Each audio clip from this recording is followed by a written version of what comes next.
안녕하세요. 축구 전문 기자 한준입니다. 토트넘 허스퍼가 올 시즌을 끝으로 안토니오 콘테 감독과 결별하기로 결정한 가운데 후임 감독 인선 작업에 박차를 가하고 있습니다. 지금까지 유력한 후임 리스트들이 알려졌고 저희도 보도 내용을 분석해드린 바가 있는데요. 이제 정말 우선 협상 대상자가 낙점된 것 같습니다. 영국 정론지 더 타임즈에서 독점 보도를 내놓으며 전 스페인 대표팀 감독 루이스 엔리케가 최우선 옵션으로 협상을 시작할 것이다. 엔리케 감독도 협상에 열려 있다라는 보도를 내놓았는데요. 대체 어떻게 된 상황인지 엔리케 감독이 콘테 후임 1순위로 부상한 배경과 보도 원문 그리고 최신 상황 총정리해드리겠습니다. 콘테 감독의 후임으로 루이스 엔리케 감독이 급부상하고 있습니다. 지난 2021년 여름에 열렸던 유로 2020 대회에서 스페인의 4강 진출을 이끌면서 대표팀 감독으로도 실적을 냈고 비록 지난 2022년 카타르 월드컵에서는 16강 조기 탈락으로 사임하게 됐지만 모로코의 돌풍 속에 승부차기 탈락이었기 때문에 엔리케 감독 결과는 안 좋았지만 지도력에 대해서 의문이 있는 상태는 아니거든요. 다만 현재 야인 생활을 하고 있기 때문에 새로운 감독직을 찾고 있는데 그 와중에 토트넘과 강력하게 연결되고 있습니다. 영국 현지 시간으로 3월 13일 월요일 밤 늦은 시간에 보도가 나왔고 한국 시간으로는 14일 새벽에 알려졌는데요.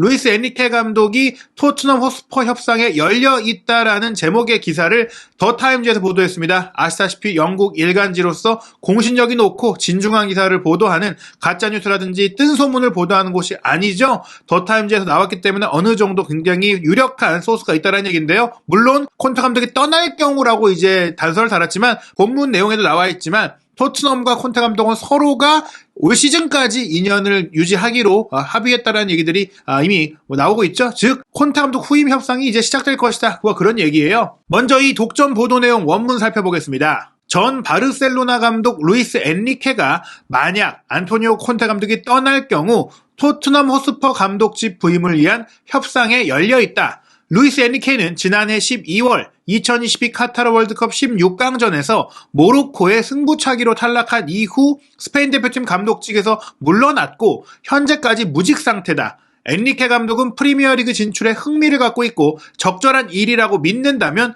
클럽 감독직으로 복귀 결정을 내릴 것이다. 디 애틀레틱에서도 그렇고 더 타임즈의 이전 보도에서도 그렇고 엔리케 감독이 파비오 파라티치 디렉터가 원하는 후임 감독 중에 한 명이다. 즉 여러 인물들이 연결되고 있는데 이 파라티치 디렉터가 미는 인물은 엔리케다. 이런 얘기들이 나왔었거든요. 엔리케 감독의 의중은 어떤지 의향은 어떤지는 한 번도 드러난 적이 없었는데 처음으로 이 더 타임즈의 기사에서 나온 겁니다. 엔리케도 토트넘 부임에 열려있다. 나도 토트넘에 관심이 있고 제안이 온다면 고려해보겠다. 요런 업데이트가 됐다라는 얘기고요. 또 하나 중요한 것이 바로 파라티치 디렉터의 현재 입지인데요. 토트넘은 콘테 이후의 삶을 준비하고 있다. 양측, 토트넘 측과 콘테 감독 측 모두 콘테 감독이 올 시즌이 끝나면 이제 토트넘을 떠날 것이라고 예상을 하고 있다. 콘테의 계약이 여름에 끝나는데 1년 연장 옵션이 있지만 양측 모두 발동 의지가 거의 없다라고 했어요. 여전히 마지막 실마리 변수까지 빼놓을 순 없겠지만 99%다 이런 얘기예요. 아직 이루어지지 않은 모든 일에 대해서는 혹시 모를 가능성이 있으니까 그 정도지 지금 결별이 확실시된다 이런 얘기입니다. 그러면서 이제 그 얘기가 나와요. 루이스 엔리케 감독은 토트넘의 풋볼 매니징 디렉터 파비오 파라티치가 가장 선호하는 후임 옵션이다. 다니엘 레비 회장은 공격적인 축구 그리고 유소년 육성 이력 등을 원하고 있는데 이 조건에 맞는 감독 후보를 찾은 것이다. 루이스 엔리케 감독이 바로 그런 감독이다라는 얘기인데 또 하나 중요한 게 바로 해리 케인 선수를 설득하는지 여부예요. 해리 케인에게 새로운 계약을 설득할 수 있는 충분한 혈통과 인격을 가진 감독이라는 믿음이 있다. 토트넘은 여전히 케인 잔류를 낙관하고 있다. 지금 파라티치 디렉터가 최근에 가장 몰두하고 있는 일이 케인 재계약과 후임 감독 인선 작업인데 이게 맞물려 있다는 얘기입니다.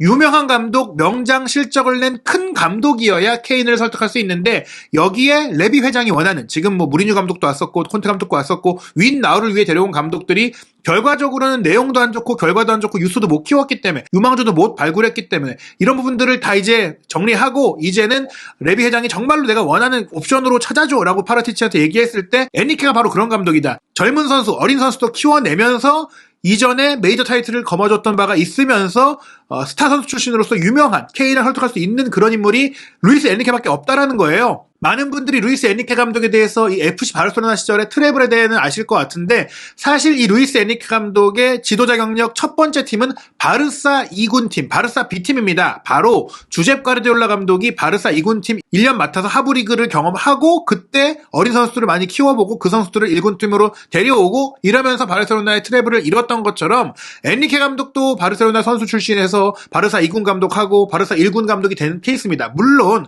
에니케 감독 같은 경우에는 바르셀로나 2군 감독하고 바로 1군 감독이 된 게 아니라 AS 로마, 셀타비고를 거쳐서 바르셀로나 감독이 됐는데요. AS 로마에서 뭐 성적은 안 좋았지만은 감독으로서의 프로 경험을 쌓았고 셀타비고에 와서는 셀타비고를 돌풍의 팀으로 이끌면서 놀리토라든지 또 바르셀로나에서 임대로 갔던 하피냐라든지 이런 선수들을 잘 활용해가지고 3톱 공격을 잘 구성했고 그 3톱 공격의 패턴이 바르셀로나에 와서 MSN 트레오, 메시, 수아레스, 네이마르의 협업 과정을 또 만들어내는 그런 성과로 이어지면서 바르셀로나에서는 정말 모든 우승 트로피를 좀 차지를 했잖아요. 그런 이력을 바탕으로 또 스페인 대표팀 감독을 맡아서 유로 4강, 월드컵에서는 아쉬운 성적을 내긴 했지만 분명히 좋은 커리어를 이어갔단 말이에요. 그렇기 때문에 풍부한 경험을 갖고 있다 이렇게 볼 수가 있겠고요. 그러면서 이제 더 타임즈에서도 루이스 에니케 감독이 어떻게 레비 회장이 원하는 유스 발굴이라든지 유망주 육성에 능력이 있느냐를 또 보여주는 예시가 나오는데요. 일단 루이스 에니케가 선수 시절 1996년부터 2004년까지 바르셀로나에서 뛰었던 스타 선수 출신인데 2014년에 바르셀로나 감독을 맡아서 라리가 연속 우승 및 챔피언스리그 우승 등 2015년 경이로운 트래블을 달성을 했다. 그리고 그 당시에 리오넬 메시, 루이스 수아레스, 네이마르 등의 공격 3인조의 경이로운 또 122득점을 이끌었다고 하면서 공격적인 축구라고 화끈한 축구를 하는 사람이고 선수로서의 프로필도 화려한데 스페인 대표팀 감독으로 일하면서 꾸준히 유소년 선수 발탁을 이루면서 어린 선수들을 믿었다. 이게 중요한데요. 불과 17살, 18살이었던 가비와 페드리를 전격적으로 성인 대표팀에 발탁한 것도 모자라 주전으로 중용하면서 유로와 월드컵을 치렀잖아요. 그러면서 36세 수비수인 라모스는 배제했다. 세대 교체를 잘 이뤘고 과감하게 또 선수단을 좀 운영했다라는 부분들 분명히 엔리케 감독의 장점일 수 있겠는데요. 레비 회장은 콘테 감독의 후임을 선임할 것이다. 즉 이제 결정을 내릴 시기다. 콘테 감독과 결별하기로 이미 내부 논의는 끝났고 이제는 그 선임 작업을 할 것이다라는 것이고 그 과정에 루이스 엔리케 감독에 대해서는 납득할 것이다. 파라티치 디렉터가 루이스 엔리케 감독을 이제 보고를 올린 겁니다. 그리고 엔리케에 대해서 레비 회장도 승인을 했다라는 얘기니까 이제는 협상이 돌입될 가능성이 굉장히 크다라는 겁니다. 레비 회장은 파라티치 디렉터의 미래가 불확실함에도 그의 영입 능력을 높이 존중하고 있다. 즉 지금 뭐 유벤투스에서 벌어졌던 회계장부 스캔들과 뭐 각종 논란이 있지만 그와 별개로 파라티치의 능력을 인정한다는 거예요. 그러니까 파라티치가 엔리케를 찾아온 것, 이 스카우팅 능력에 대해서도 좋게 평가를 하고 있고 협상에서 데려올 수 있다라고도 평가하니까 후임 감독 작업을 여전히 파라티치에게 맡겨놓는다. 바로 이런 얘기입니다. 토트넘은 앞으로 몇 주간 파라티치가 이탈리아 축구연맹으로부터 받은 30개월 자격정지에 대한 항소 결과를 살필 것이다라고 했는데 이게 항소가 받아들여진다면 징계가 무효가 되기 때문에 파라티치 디렉터가 계속 토트넘에서 일을 할 수 있는 것이고 이게 받아들여지지 않으면 사실 이탈리아를 넘어서 국제축구계에서 이제 이 기간 동안 일을 못하게 되기 때문에 토트넘은 새로운 디렉터를 뽑아야 되는데 어찌됐거나 그 결과가 나오기 전까지는 후임 감독 그 작업까지는 파라티치가 하고 최대 권한을 갖는다는 얘기예요. 저희가 최근에 토트넘의 후임 감독 여러 후보들을 얘기 드릴 때 뭐 로베르토 데체르비 얘기도 나왔고 포체티노 복귀 얘기도 나왔고 다른 많은 인물들이 언급이 됐지만 이게 토트넘 내에서 영입을 주도하는 인물은 파라티치지만 레비 회장도 개인적으로 알아볼 수가 있는 것이고 또 다른 운영진, 다른 디렉터도 아름아름 움직일 수는 있고 거기에 추천할 수 있는 거거든요. 주체는 있지만 여러 관계자들이 움직일 수 있다는 얘기인데 그 과정에서 가장 큰 영향력은 역시 파라티치에게 있고 레비 회장이 그걸 인정했기 때문에 파라티치 픽인 루이스 엔리케를 1순위로 두고 협상하겠다 이 얘기가 나온 겁니다. 그러면서 이제 콘테 감독의 상황이 나왔는데요. 콘테 감독의 상황은 토트넘이 지난주 AC 밀란과 챔피언스리그 16강전에서 탈락하면서 굉장히 흔들리고 있다, 절뚝이고 있다 이런 표현을 했어요. 즉 챔피언스리그 탈락으로 인해 콘테 감독이 토트넘과 연장 계약을 맺을 수 있는 일말의 가능성이 사라졌다. 그러면서 이제 콘테 감독은 심지어 자신이 시즌 종료 전에 경질될 수도 있다라고 직접 인정을 했는데요. 하지만 지난 토요일이었죠. 노팅엄 포레스트와의 프리미어리그 경기 승리를 통해서 게다가 이 경기가 있은 이후에 맨체스터 유나이티드는 사우샘프턴과 비겼고 또 그에 앞서서 리버풀은 본머스에 패배를 하면서 두 팀 모두 승점 3점을 다 얻지 못했어요. 그러다 보니까 토트넘이 콘테 감독을 경질하지 않고도 리그 4위에 들어서 챔피언스리그 진출을 이룰 수 있겠구나. 그러니까 급히 시즌이 끝나기 전에 감독을 경질하고 빨리 감독을 찾을 필요는 없겠구나라는 안도감을 얻었다는 거예요. 그래서 조금 스텝 바이 스텝으로 콘테 감독과 함께 유종의 미를 거두면서 챔피언스리그 진출하고 새로운 감독을 선임하자. 그래서 조금 더 고려할 시간이 생겼다. 마음이 급한 상태, 특히 이제 설득하기 위한 과정에서는 뭐 투엘 감독 얘기도 나왔지만 다른 팀들의 제안까지 들어보자 하는 뭐 투엘 감독이라든지 혹은 브라이튼의 감독을 이미 맡고 있는 데체림이라든지 이런 감독들과 협상을 하려면 시즌이 끝나야 되는데 그게 아니라 시즌 중에 감독을 경질한다면 현재 무직인 감독을 데려와야 되고 그 과정에서는 포체티노가 유력하게 꼽혔잖아요. 그런데 콘테 감독으로도 4위에 들 수 있다는 확신이 있으니까 조금 천천히 찾아보자. 포체티노 감독에 대해서는 좀 후순위로 두고 보험으로 두자. 약간 이런 분위기인 것 같아요. 왜냐? 일단은 토트넘은 챔피언스리그 결승에 이제 토트넘을 진출시켰던 5년 넘게 토트넘을 이끌었던 마우리시오 포체티노 감독에 대해서는 팬들과 클럽을 단합시킬 수 있는 옵션으로 이제 남겨두고 있다고 해요. 실제로 이제 콘테 감독이 밀란과의 챔피언스리그 16강 경기 이제 2차전 0대0으로 비길 때 굉장히 이제 야유를 받았고 또 팬들이 포체티노의 이름을 외쳤었거든요. 그런 부분들을 봤을 때 이제 포체티노에 대한 팬들의 여론이 좋아지고 있으니까 포체티노를 이제 팬들의 픽이니까 데려오자 이런 생각도 있고 또 포체티노 감독도 토트넘 복귀를 원한다고 알려졌지만 여전히 이제 포체티노 감독이 토트넘에서 결국 경질됐던 그 요인들에 대한 불안감 한번 했던 감독이기 때문에 신선도가 떨어지는 부분들 뭐 이런 부분들 때문에 여전히 이 감독은 우선 옵션이 되기 어렵거든요. 그래서 일단 시간을 두고 엔리케 협상을 먼저 해보고 이게 안 될 경우 후순위로 좀 움직일 수 있다. 이렇게 보시면 될 것 같습니다. 그런 가운데 이제 토트넘이 콘테 감독과 관계 떠나기 전에 최대한 악화시키지 않기 위해 조심스럽게 움직이길 간절히 바란다고 해요. 그러니까 표면으로 드러내지 않고 후임 감독 인선 작업을 한다는 얘기입니다.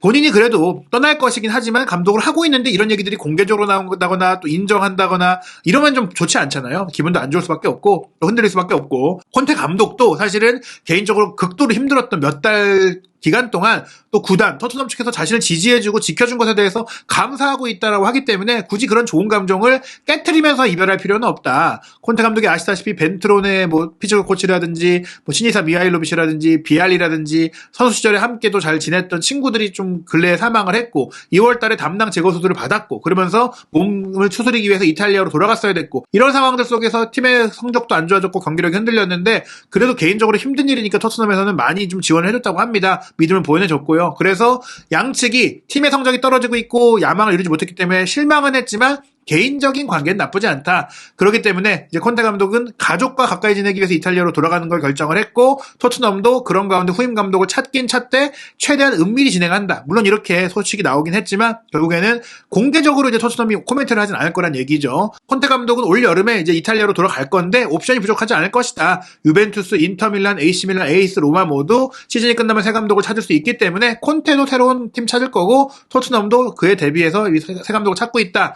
그런 작업들이 이제 가속화될 것이다라고 보시면 될 것 같은데요. 사실 루이스 엔리케 감독이 스페인 대표팀 감독을 떠나던 그 시점에 이미 많은 소문들이 있었고 실제로 월드컵 전에도 월드컵까지만 엔리케 감독이 스페인을 맡고 이제 새로운 이제 클럽 무대로 복귀를 좀 추진하는 과정에서 아틀레티코 마드리드와 연결되고 있다는 소식들이 스페인에선 많이 나왔었거든요. 실제로 엔리케 감독도 이제 아틀레티코의 오퍼를 기다리고 있다는 얘기까지 스페인의 지상파 방송인 꽈트로의 스포츠 뉴스에서 나왔는데 이게 이제 시메오네 감독이 아틀레티코 마드리드를 올 시즌이 끝나면 떠날 것이다라는 얘기들이 많았기 때문에 나왔던 얘기거든요. 근데 이제 시메오네 감독이 2024년까지 되어 있는 본인의 계약을 다 이행하겠다. 올 여름에 떠나지 않겠다라고 공식적으로 이제 선언을 했기 때문에 아틀레티코 감독이 되려는 사람은 1년을 더 기다려야 되잖아요. 근데 이제 야인 생활을 1년 더 한다는 건 좀 무리한 일이기 때문에 엔리케 감독도 이제 아틀레티코 마드리드 1순위 감독이었지만 이걸 내려놓고 이제 새로운 다른 팀으로의 도전을 추진하고 있다. 그런 결심을 했다. 그래서 토트넘과 협상에 오케이를 했다라고 보시면 될 것 같습니다. 게다가 사실은 엔리케 감독이 첼시와도 연결이 됐었어요. 첼시가 만약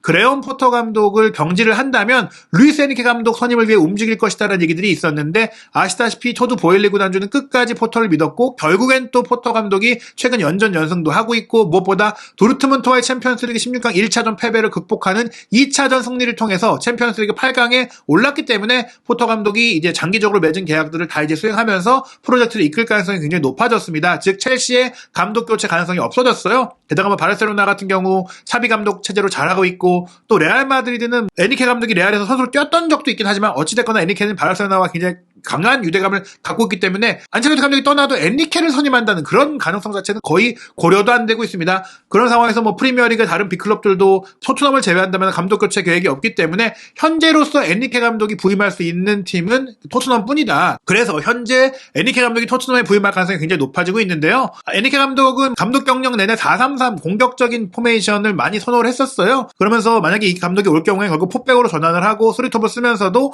공격적인 미드필더를 2명을 두는 형태 형태로 경기를 운영할 수가 있겠습니다. 그렇게 된다면 3미드를 쓰면서 손흥민 선수가 굳이 미드필드로 내려온다거나 수비 가담을 많이 할 필요가 없는 전술이 구성이 될 수가 있고, 또 이런 전술에서 조금은 공격적으로 창의적인 미드필더가 필요하기 때문에 엔리케 감독이 그런 또 선수를 영입할 수가 있다. 게다가 엔리케 감독이 말씀드린 대로 어린 선수들을 중용하기 때문에 스페인 국대까지 뽑혔었던 브라이언 힐 선수가 임대해서 돌아오면은 활용될 수 있고, 1월 1회장에 영입한 스페인 출신의 공격적인 풀백 페드로 포로 역시 많이 활용될 수가 있고, 또 그런 과정 속에 이제 올 여름에 합류할 예정인 우도지도 왼쪽 윙백으로 중용이 되지 않을까, 뭐 그렇게 볼 수가 있겠죠. 과연 엔리케 감독이 와서 이런 좀 공격적인 축구로 이제 변화를 주면서 만약 손흥민 선수가 토트넘을 떠나지 못하는 상황이 됐을 때 손흥민 선수의 이제 커리어와 이제 경기력과 앞으로의 그 활약에 대한 우려들이 있었는데, 콘테 이후 엔리케 시대가 열린다면 그래도 손흥민 선수가 또 한 번 토트넘에 있더라도 트로피를 노리고 또 높은 무대를 누비면서 화려한 축구, 재미있는 축구를 할 수 있는 가능성을 좀 기대할 수 있지 않을까 싶습니다. 과연 토트넘이 콘테 감독 후임 어떤 감독으로 데려오게 될지 꼼꼼하게 체크하고 분석해드리겠습니다. 한준TV에서 토트넘과 손흥민 선수의 최신 소식 확인하시기 바랍니다.